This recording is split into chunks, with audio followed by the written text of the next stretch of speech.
So last lecture में हमने यहाँ तक ये वाला टॉपिक हमारा स्टार्ट हुआ था। तो अगेन अब इसको थोड़ा, लास्ट टाइम कई स्टूडेंट्स को प्रॉब्लम थी कि फर्स्ट प्रॉब्लम जो स्टूडेंट्स को थी कि उनको सिस्टम कॉल समझ में नहीं आया था।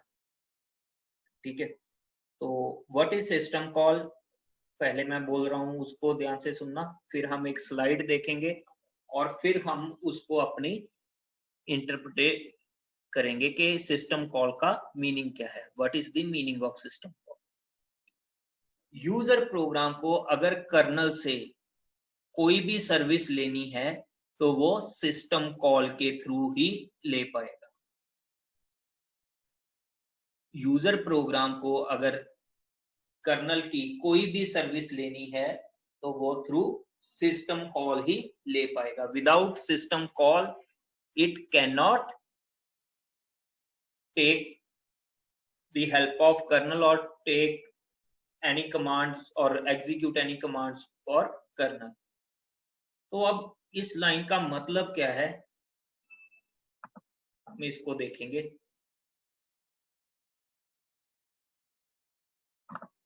ये स्क्रीन विजिबल है सभी को?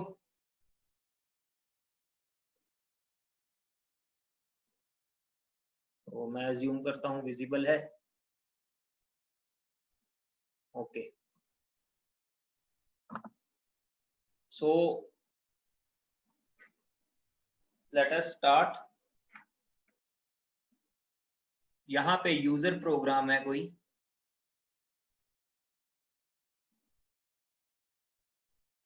मान लो यूजर प्रोग्राम क्या है आपका, सी का कोई प्रोग्राम है।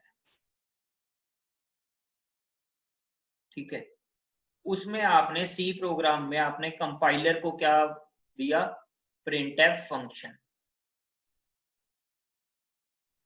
ठीक है, आप नॉर्मली करते हो प्रिंटफ हेलो। तो ये प्रिंटफ फंक्शन किसके लिए है, ये है सी के कंपाइलर के लिए।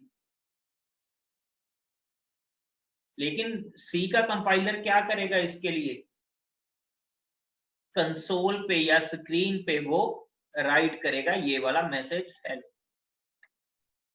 तो मतलब कंसोल मींस कंप्यूटर स्क्रीन, इसके ऊपर आपने हेलो प्रिंट करवाना है तो कर्नल की सर्विस की रिक्वायरमेंट है, तो ये एक सिस्टम कॉल जनरेट करेगा और कर्नल की सर्विस लेगा। ठीक है, अब जैसे ये सिस्टम कॉल जनरेट करेगा और कर्नल की सर्विस लेगा तो यहां पर क्या होगा, कर्नल मोड में इसके कॉरस्पॉन्डिंग आपने क्या करवाना है, राइट। एक राइट नाम का, अगर लिनक्स नाम का लिनक्स ऑपरेटिंग सिस्टम है तो राइट नाम का फंक्शन पहले से ही रिटन है। तो प्रिंटफ फंक्शन ने कर्नल जो इसका कंपाइलर है पीछे से किस को कॉल करेगा, राइट फंक्शन को। राइट फंक्शन को वो कॉल करेगा।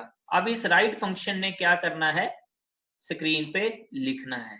तो मतलब सिस्टम कॉल जनरली किस फॉर्म्स में ऑपरेटिंग सिस्टम में यूज की जाती है, राइट फंक्शन, जो कोई भी फंक्शन हो। अब ये कैसा होगा, इसको हम बोलेंगे सॉफ्टवेयर इंटरप्ट्स, इनको बोलेंगे सॉफ्टवेयर इंटरप्ट्स। तो ये क्या है, आपके सिस्टम कॉल के थ्रू सॉफ्टवेयर इंटरप्ट आपका जनरेट हुआ और आपने कर्नल की सर्विस ली। तो इस कर्नल ने अब राइट सिस्टम कॉल एग्जीक्यूट कर दी। अब जैसी एग्जीक्यूट कर दी, कंट्रोल फिर सी प्रोग्राम के पास जाएगा। क्लियर? तो अभी भी शायद कई स्टूडेंट्स को डाउट हो इसमें। ठीक है, माइक एनेबल कर दो यार, किसका माइक, स्टूडेंट्स का नहीं, मैं करूंगा, आप चैट पे लिखो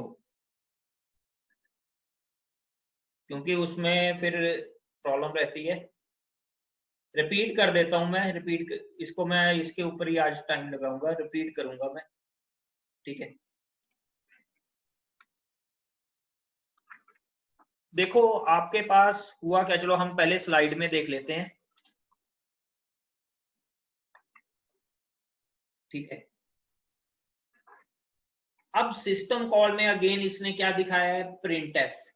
यहाँ पे प्रिंट एफ फंक्शन की कहां पर लिख रहे हो, लेट अस सपोज a.c नाम का प्रोग्राम है, वहां पर आपने किया, रैम में एग्जीक्यूट किया आपने इस प्रोग्राम को। तो कंपाइलर ने पीछे से क्या करना है, अगर प्रिंट एफ लिखा हुआ है, प्रिंट एफ किस मोड में चल रहा है आपका, यूजर मोड में, क्योंकि यूजर प्रोग्राम है। लेकिन अब वो मॉनिटर पे आपकी कंप्यूटर स्क्रीन पे राइट करना चाहता है, कुछ मैसेज प्रिंट करना चाहता है, तो आपको कोई ना कोई सिस्टम कॉल चाहिए।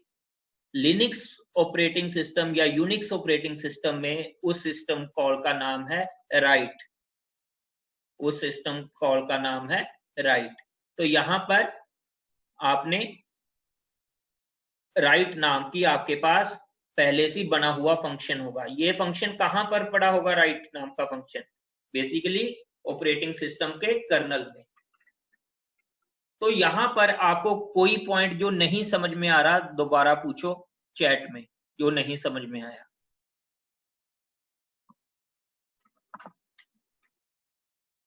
यहां पर क्या है, प्रिंट, इस प्रिंट ने क्या करना है, स्टैंडर्ड सी लाइब्रेरी में ये गया। अब यहां पर ये किस मोड में चल रहा है, यूजर मोड, क्योंकि ये आपका यूजर मोड में चल रहा है। लेकिन अभी आपने मैसेज कहां प्रिंट करवाना है, कंप्यूटर स्क्रीन के ऊपर। तो ये कंप्यूटर स्क्रीन के ऊपर जैसे ही आपने एग्जीक्यूट किया, तो आपके ऊपर जो भी मैसेज प्रिंट करवाना है तो किससे होगा, लिनक्स में आपके लिए उसके कॉरस्पॉन्डिंग राइट सिस्टम कॉल है। सिस्टम कॉल क्या है, अगर आपको कर्नल की कोई भी सर्विस की रिक्वायरमेंट है तो उसके लिए सिस्टम कॉल आपको देनी पड़ेगी। क्लियर। मान लो आपने फाइल में से, फाइल का प्रोग्राम करते थे आप, उसमें से आपने रीड करवाना है, तो यहां पर सिस्टम कॉल कौन सी होगी, लिनक्स के केस में रीड, वहां से रीड किया। क्लियर। या आप सी इन आर करते हो, सी इन एन करते हो, कुछ भी, तो क्या होगा, आप कहां से रीड कर रहे हो, कंसोल से, तब भी आपकी रीड सिस्टम कॉल एग्जीक्यूट होगी। हाँ जी, अब मैं डाउट्स देख रहा हूं, किसको डाउट है भाई, सिस्टम कॉल क्या है, सिस्टम कॉल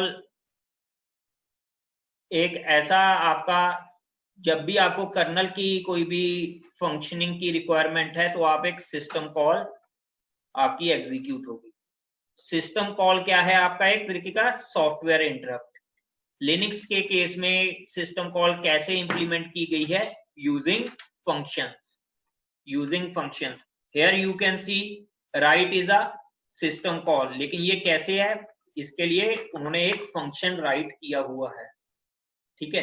ऐसी रीड के लिए बहुत सारी और भी सिस्टम कॉल्स होंगी। हाँ जी, अब किसी को कोई कहां पर किसी को समझ में नहीं आया वो पूछो। अभी तक हमने उसको नहीं देखा, यूजर मोड को, कि यूजर मोड में है या कर्नल मोड में है, मोड बिट वाला भी हमने डिस्कस नहीं किया। यहां तक किसी को डाउट है,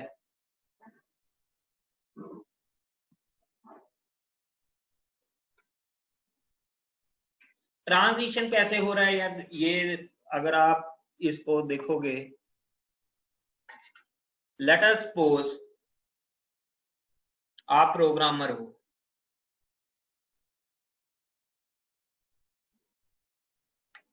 ठीक है, यहां पर ओएस का कर्नल पड़ा है, तो ये भी ओएस है जो, वो क्या होगा, ओएस में भी नंबर ऑफ प्रोग्राम्स होंगे, तो उन प्रोग्राम्स में ही आपके पास पहले से ही इनबिल्ट सिस्टम कॉल्स राइट की गई हैं, कहां पर, ओएस में, जैसे read system call, right system call, fork system call and so many others, and so many other system calls। ये कहां पर पड़ी हैं, यहां पर।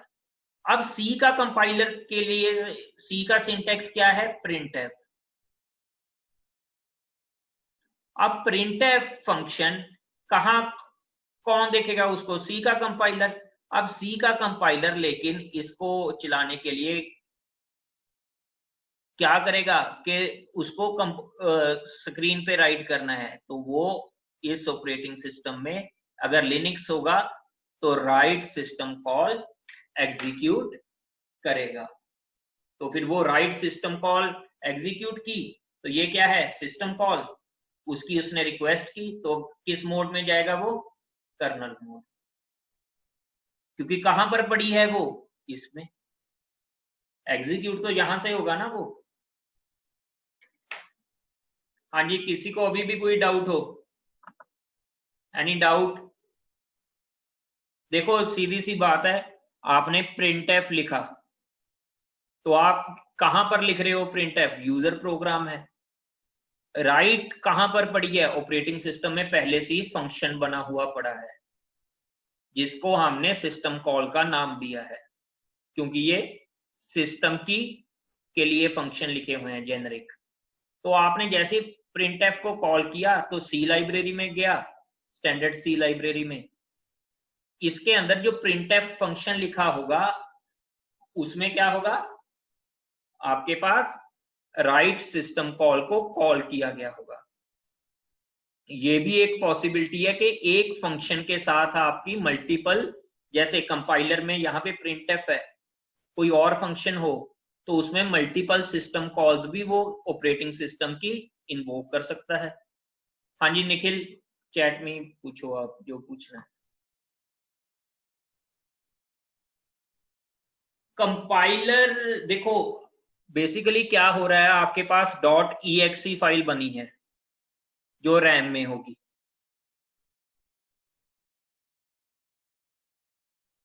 अगर यूजर डिफाइंड फंक्शन, देखो यार अगर यूजर डिफाइंड फंक्शंस हैं फिर तो वो यूजर मोड में चलता जाएगा जब तक उसको सिस्टम की कोई फंक्शनैलिटी नहीं चाहिए। क्लियर?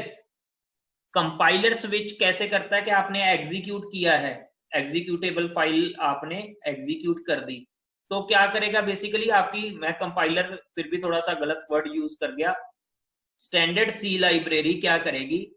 उस फंक्शन को एग्जीक्यूट करेगी। किस फंक्शन को? printf को। अब जैसी printf फंक्शन को वो एग्जीक्यूट करेगी, printf के पीछे कोडिंग क्या लिखी होगी?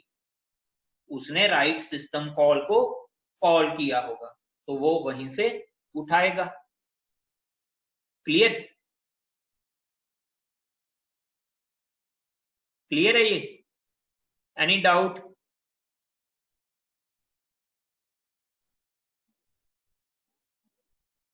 Yes, any doubt?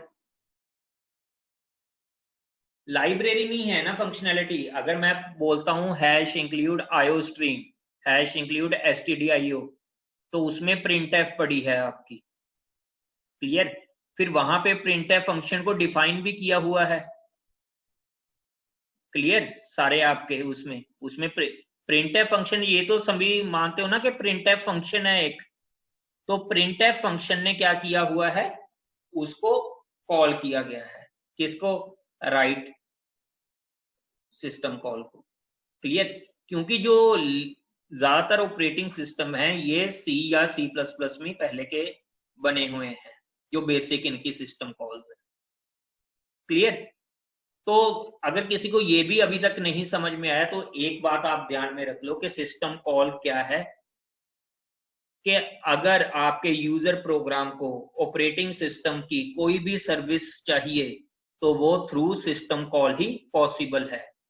हर एक फंक्शनैलिटी के लिए मल्टीपल सिस्टम कॉल्स पहले से लिखी गई हैं। कहां पर? वो पहले से ही ऑपरेटिंग सिस्टम में लिखी गई हैं, जैसे राइट है, रीड है। क्लियर? तो ऐसी फॉक है, लिनक्स में फॉक है, विंडो में क्रिएट प्रोसेस है, ऐसी अलग अलग सिस्टम कॉल्स। यहां तक किसी को डाउट के सिस्टम कॉल की रिक्वायरमेंट क्या है? अगर आपके यूजर प्रोसेस को ऑपरेटिंग सिस्टम या कर्नल की कोई भी सर्विस चाहिए तो वो थ्रू सिस्टम कॉल ही ले कर पाएगा। क्लियर? यहां तक? तो अब हम ये तो देखो वैसे सेकंड चैप्टर की डायग्राम थी, मैंने क्योंकि इसलिए यहाँ पर इंक्लूड की है कि आपको थोड़ा सा रिलेट हो जाए सिस्टम कॉल क्या है। क्लियर?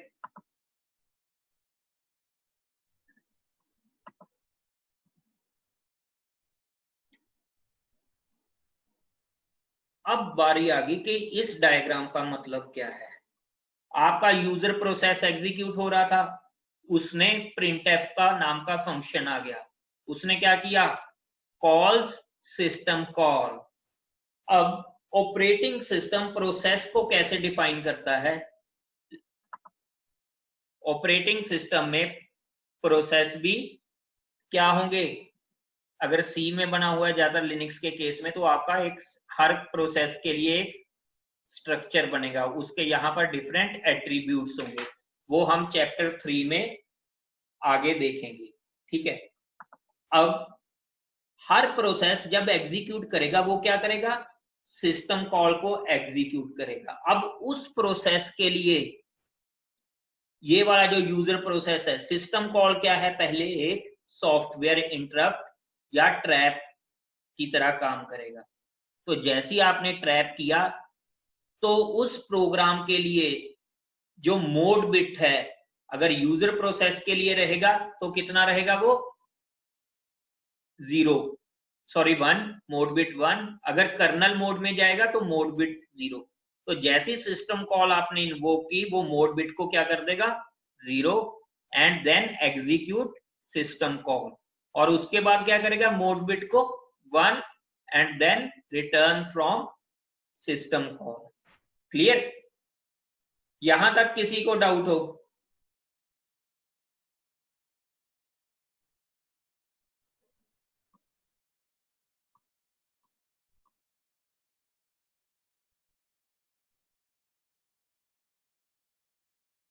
देखो, अगर तो आपके पास मल्टीपल प्रोसेसर्स हैं, ठीक है, तो अगर वो यूजर मोड में है तो उसको सीपीयू की तो रिक्वायरमेंट है अगर एग्जीक्यूट हो रहा है तो, सॉरी अगर सिंगल प्रोसेसर है तो एक बार प्रोसेसर में कौन सा चलेगा, एक ही प्रोसेस, ठीक है, एक बार के लिए। अगर वो यूजर मोड में है देन दिस, और आप ये बोल सकते हो कि मल्टीपल प्रोसेसेस अगर, या मल्टी प्रोग्रामिंग के केस में क्या होगा, आपके पास हर प्रोसेस के लिए अलग मोड बिट सेट होगी, क्या वो किस मोड में चल रहा है। ट्रैप क्या होता है, software interrupt. Trap is software interrupt. Interrupt है, सिस्टम कॉल आपने एग्जीक्यूट की तो उसने एक ट्रैप या एक सॉफ्टवेयर इंटरप्ट दिया, क्योंकि हर आजकल आपका ऑपरेटिंग सिस्टम क्या है, इंटरप्ट ड्रिवन। क्लियर? अब अभी भी अगर किसी को नहीं समझ में लगा ये, तो मैं उतनी देर में एक आपको सिस्टम कॉल का बता देता हूं।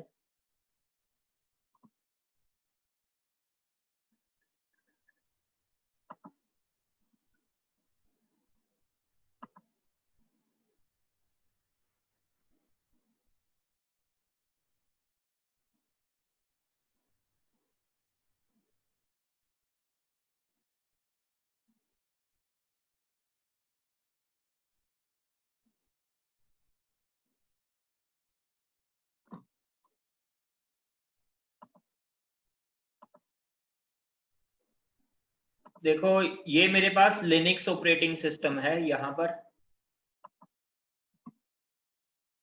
क्लियर? अब यहां पर मेरे पास ये लिनक्स ऑपरेटिंग सिस्टम है, तो मैंने एक प्रोग्राम लिखा सी का,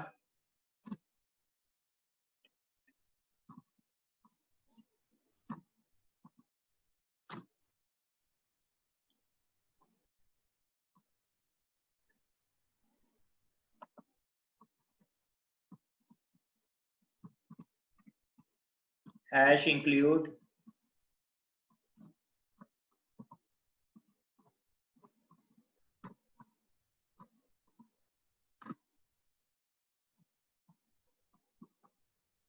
void main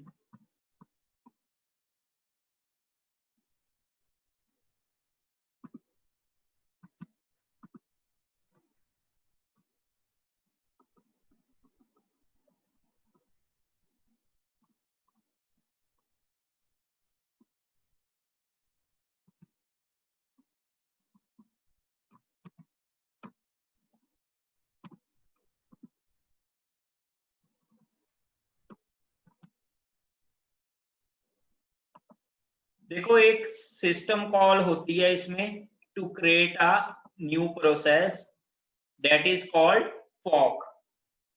Fock system call क्या करती है, अगर एक पेरेंट प्रोसेस है तो उसी के लिए एक चाइल्ड प्रोसेस सेम वैसा ही क्रिएट कर देती है। तो अगर मैं यहाँ पे फॉक लिखूंगा, देखो विंडोज के, अगर आप विंडोज पे भी रन करोगे फॉक तो मे बी वहां पर एक फंक्शन की तरह ये चलता है, लेकिन वो एक्चुअली में सिस्टम कॉल में की तरह नहीं चलेगा, क्योंकि फॉक सिस्टम कॉल किसकी है, लिनक्स की। अब इस प्रोग्राम को अगर मैं रन करूंगा तो क्या होगा, 2 बार हेलो प्रिंट होगा। क्यों? क्योंकि इसने वॉइड मेन में जैसे ही स्टार्ट हुआ आपके पास क्या हुआ,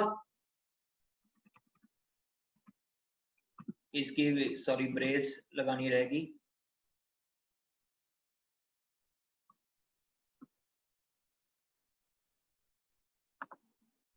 ठीक है, तो आपके पास क्या होगा, ये प्रोग्राम है, तो जैसी फॉक क्या है, लिनक्स की system call to create a new process, to create a new process.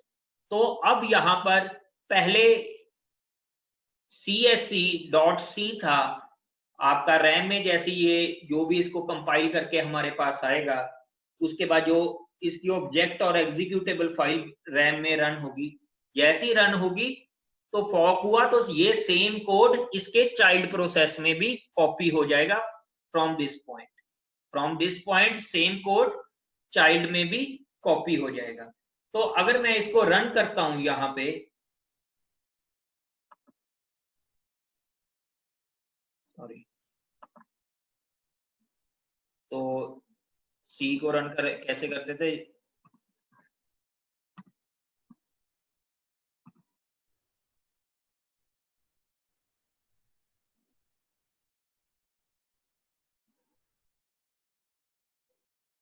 Sorry, Fock के लिए हमें सिस्टम कॉल देनी पड़ेगी। तो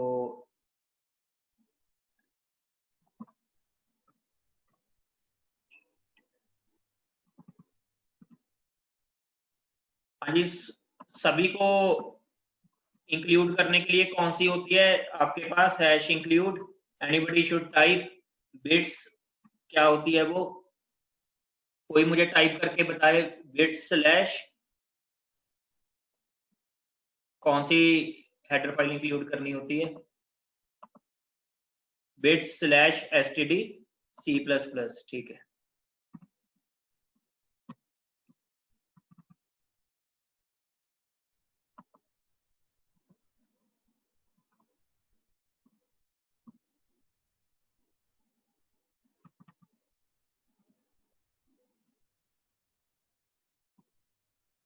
ठीक है,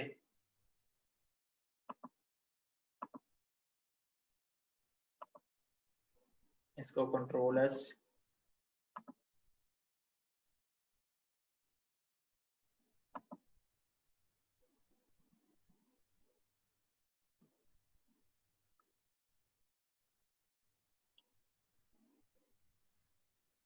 एक मिनट।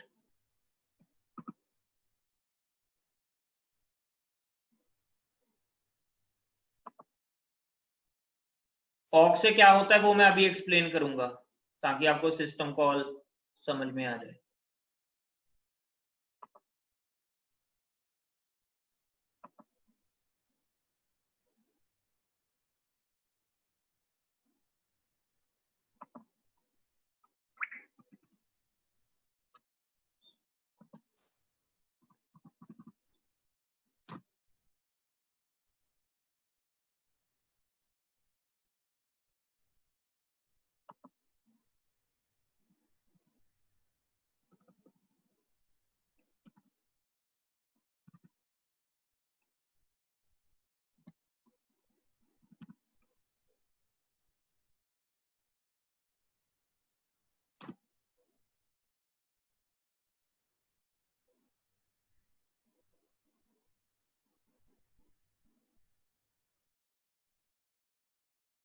Wait a minute.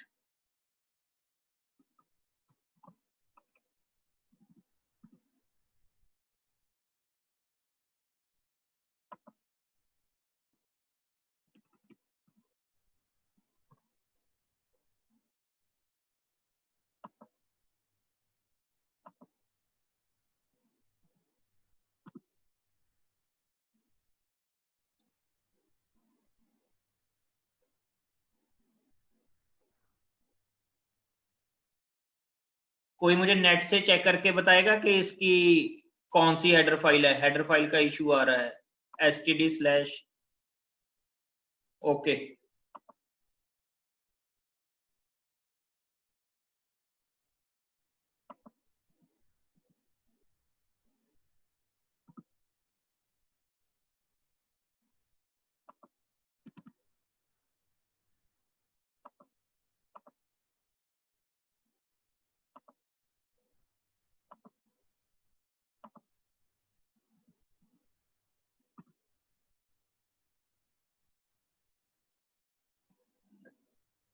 एक मिनट, मैं इसको नेट से इसकी हेडर फाइल चेक कर लूं, मैंने आपको बताना था।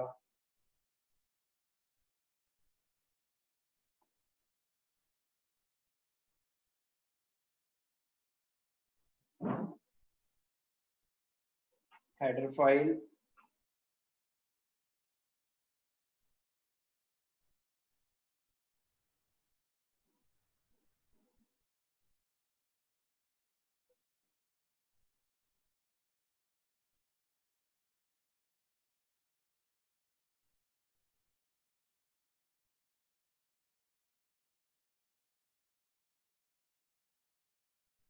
is sys/types.h, sorry,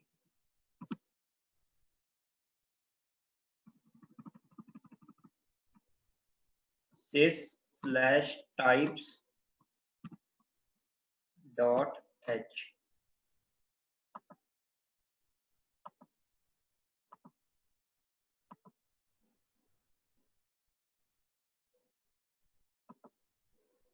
ओके,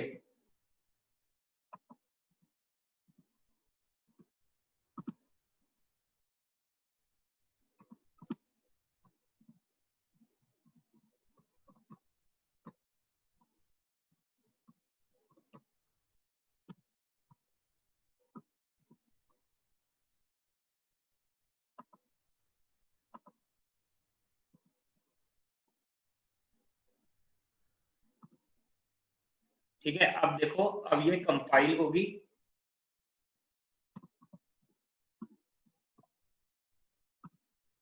अब ये देखो, how many times hello got printed? 2 times.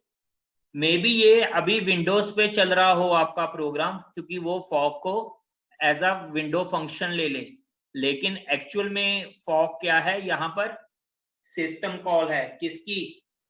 Linux की। तो आगे जाके हम जब फॉक सिस्टम कॉल पे कॉम्प्लेक्स न्यूमेरिकल्स भी करेंगे, तब हम देखेंगे इसके ऊपर लिनक्स पे चला के। लेकिन अभी हमने किया क्या कि फॉक सिस्टम कॉल को डायरेक्टली कॉल किया सी के प्रोग्राम में। अभी इसकी आउटपुट की तरफ ध्यान मत दो, अभी आप ये समझो कि फॉक क्या है? System call. इसको हमने कैसे कॉल किया? सी के प्रोग्राम में। तो मतलब फॉक भी एक तरीके के सी की फंक्शन की तरह ही हमने उसको एग्जीक्यूट किया है। तो लिनक्स में फॉक नाम की फंक्शन पहले से डिफाइंड है, हमने फॉक को कॉल किया तो वो सीधा आ गया। कंपाइलर ने इसकी लाइब्रेरी में सीधा प्रिंटफ में रीड को कॉल किया तो वो रीड फंक्शन आ गया। क्लियर है ये? किसी को डाउट यहां तक? फॉक क्या है? System call. क्या करती है ये? एक नया प्रोसेस क्रिएट कर देती है। सॉरी, इसको मैं, देखो यहां पर एक नया प्रोसेस क्रिएट कर देगी ये। अब होगा क्या? पहले आपके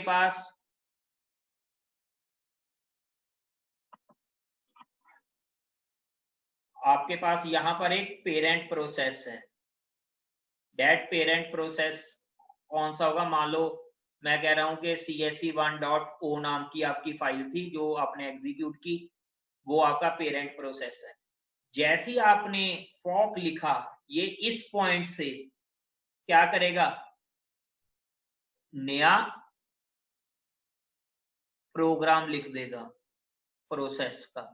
वो कैसे चलेगा? इस पॉइंट से के बाद से। तो उसमें क्या होगा? ये।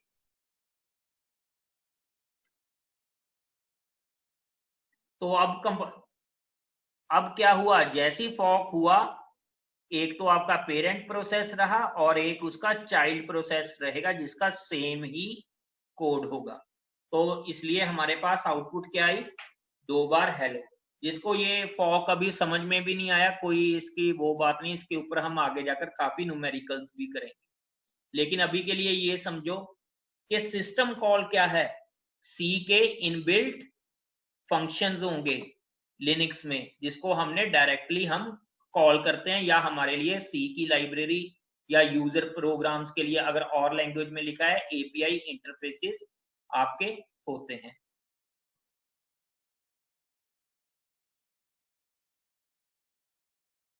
दो बार हेलो प्रिंट हुआ ना, क्यों? क्योंकि उसने क्या करेगा, यहीं से कोड वो चाइल्ड प्रोसेस में भी कॉपी कर देगा। तो एक तो पेरेंट प्रोसेस, तो सी पेरेंट प्रोसेस का कोड तो था ही csc1.cpp, मान लो उसके चाइल्ड प्रोसेस का भी एक चाइल्ड प्रोसेस क्रिएट हो गया रैम में जाते ही, और वो भी इस पॉइंट के बाद एग्जीक्यूट होना स्टार्ट हो जाएगा।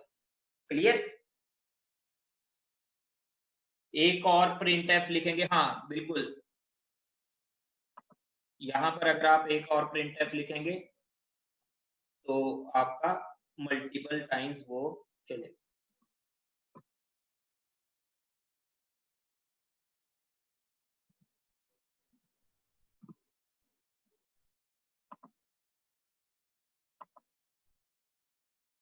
पेरेंट और चाइल्ड प्रोसेस क्या है, देखो यार, इसको अभी मैं नहीं बताऊंगा क्योंकि ये अभी हमारे पास चैप्टर 3 में आएगा, तो हम वही डिटेल में करेंगे। ये मेरा बताने का पर्पस क्या था कि आपको ये पता लगे कि फॉक क्या है, सिस्टम कॉल है, लेकिन इसको यूज कैसे करते हैं, जैसे सी का फंक्शन हमने यूज करते हैं। ये फॉक के ऊपर आपको कम से कम मैं 4-5 न्यूमेरिकल्स करवाऊंगा आगे जाके, तो ये भी जो आपके डाउट है तो आपको तब क्लियर हो जाएगा। देखो अब यहां पर क्या किया है, 2 बार प्रिंट एफ किया है, तो यहां पर अब इसको अगर मैं रन करता हूं तो क्या होगा,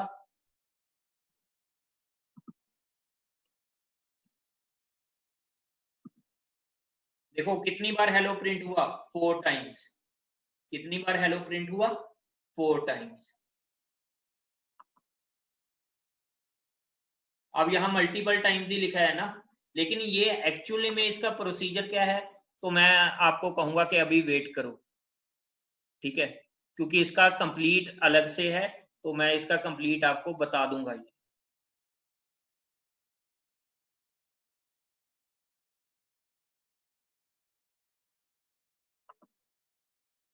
देखो यार, टर्मिनल से आप कैसे चलाओगे, लेट अस सपोज मैंने लिख दिया यहाँ फॉक, ठीक है, ये तो शेल इंटरप्रेटर है, इसको वैसी फॉक नाम की कोई कमांड मालूम ही नहीं है। कमांड किसके थ्रू जाएगी आपकी, शेल के थ्रू। क्लियर? कमांड किसके थ्रू जाएगी, शेल के थ्रू। क्लियर? आपने इको लिखा यहां पे,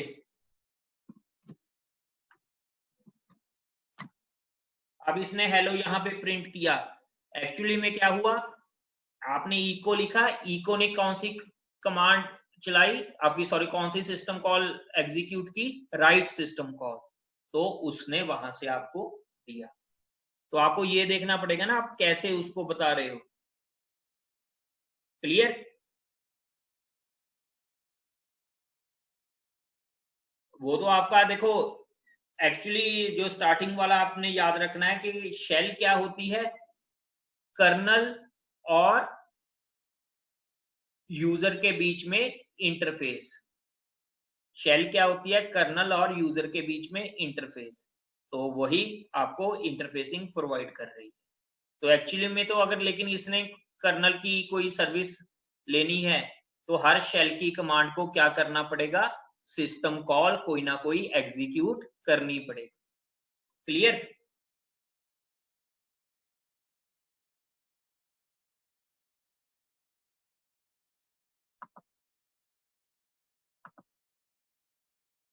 देखो इसके बाद हम फॉग सिस्टम कॉल ही करेंगे, तो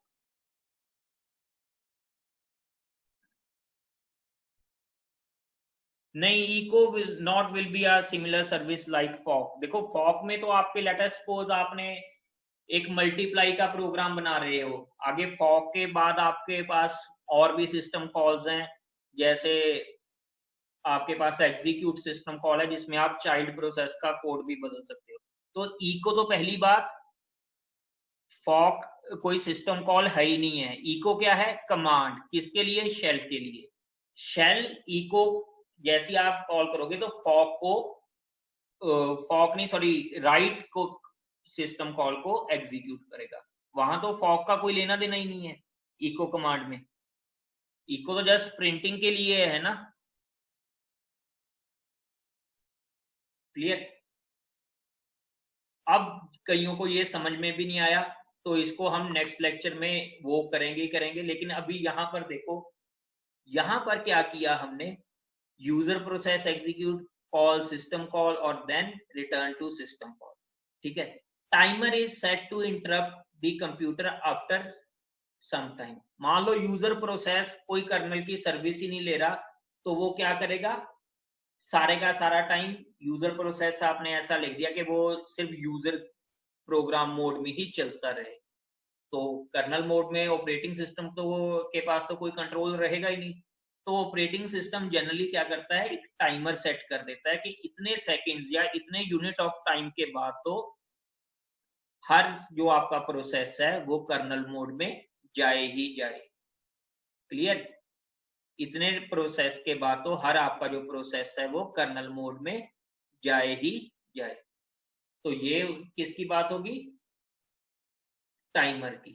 क्लियर?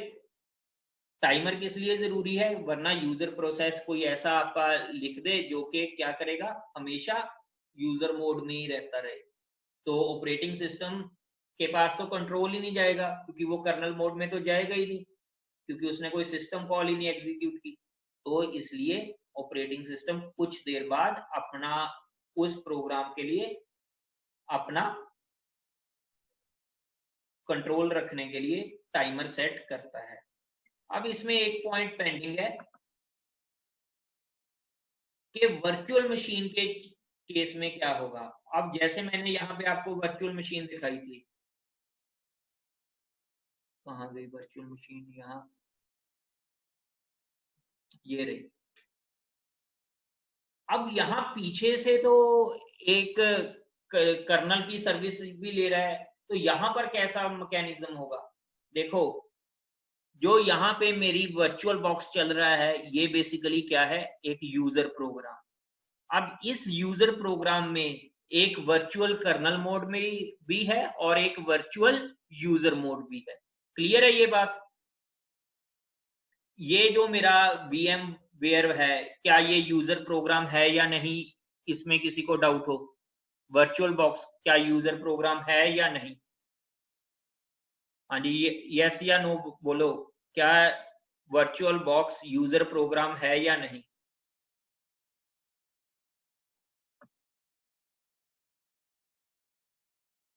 ये तो सभी को मालूम है ना कि वर्चुअल बॉक्स एक यूजर प्रोग्राम है, लेकिन अब इस वर्चुअल बॉक्स में आपने जैसे लिनक्स इंस्टॉल कर दी, तो इसमें एक वर्चुअल कर्नल मोड चलेगा और एक वर्चुअल यूजर मोड चलेगा, लेकिन होस्ट ऑपरेटिंग सिस्टम के लिए तो वो सारा क्या है, यूजर मोड में ही चल रहा है।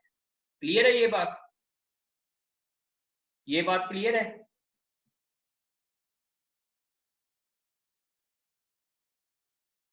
तो ये हो गया आपकी सिस्टम कॉल की बात। यहां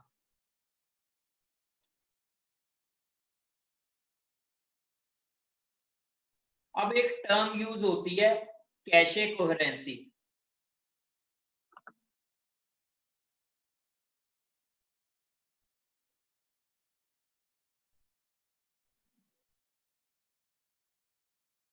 इसका क्या मतलब है? मतलब क्या है कि आपके पास लेट अस सपोज 2 सीपीयू हैं सिस्टम में, या डुअल कोर है, हर सिस्टम की अपनी यहां पर कैशे है, और यहाँ पर इसके रजिस्टर्स होंगे, ठीक है। अब आपके पास एक वेरिएबल स्टोर्ड है हार्ड डिस्क में x इक्वल्स टू 5। यहां पर आपके दो प्रोसेसेस हैं P1 एंड P2। एक कर रहा है x equals to x minus 3, एक कर रहा है x equals to x plus 2। अब P1 प्रोसेस CPU 1 के पास चला गया, P2 प्रोसेस CPU 2 के पास चला गया। क्लियर? अब इसने जो वैल्यू उठानी थी वो x इक्वल्स टू 5 के हिसाब से उठानी थी, लेकिन यहां पर इसने उससे पहले ही एग्जीक्यूट करके कह दिया कि x equals to x minus 3। तो यहां पर जाते जाते उसकी वैल्यू क्या कर दी इसने, 2। तो जो आपको रिजल्ट चाहिए था यहां पर वो क्या दे देगा, x इक्वल्स टू 4। लेकिन आप क्या चाहते थे यहां पर, x इक्वल्स टू 7। तो इस तरह से अगर पैरेलल आपकी चल रही है तो यहाँ पर एक शेयर्ड वेरिएबल है, तो वहां पर वेरिएबल की वैल्यू को कंसिस्टेंसी रखनी पड़ेगी मल्टीपल प्रोसेसर्स के लिए। तो इस बात को हमें हमेशा ध्यान में रखना पड़ेगा। लेट अस सपोज एक वेरिएबल था डिस्क में x इक्वल्स टू 5, ये रैम में लोड होगा x इक्वल्स टू 5, लेकिन पहले प्रोसेस आपका CPU 1 के पास गया, एक CPU 2 के पास गया। मान लो CPU 1 ने पहले प्रोसीड कर दिया और x equals to x minus 3 पहले प्रोसेस कर दी और राइट कर दिया। यहां पर रैम में जो उसको वैल्यू उसने अपडेट कर दी वो क्या कर दी, x इक्वल्स टू 2। तो CPU 2 कौन सी वैल्यू उठाएगा, x इक्वल्स टू 2, लेकिन इसको हम क्या चाहते थे कि x इक्वल्स टू 5 के हिसाब से कैलकुलेट करें। तो वहां पर प्रॉब्लम आ जाती है। तो इस तरह की प्रॉब्लम को क्या बोलते हैं, कैशे कोहेरेंसी। हाँ जी, इसमें किसी को डाउट हो कैशे कोहेरेंसी क्या है? दोबारा सुनो, दो प्रोसेसर हैं आपके पास, CPU 1 CPU 2। एक आपके पास फाइल में पड़ा है x equals to 5 hard disk में। टाइम हो गया? ओके। तो यार सिलेबस हमारा काफी स्लो है, तो हमें इसका कोई वे आउट निकालना पड़ेगा, वरना हमारा सिलेबस नहीं हो पाएगा। तो या तो मैं extra class on Saturday, clear, extra class on Saturday, मैं आपको टाइम बता दूंगा।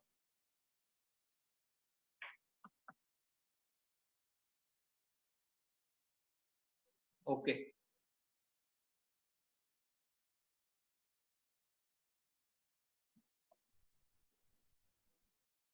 तो क्लास मीटिंग को एंड करते हैं।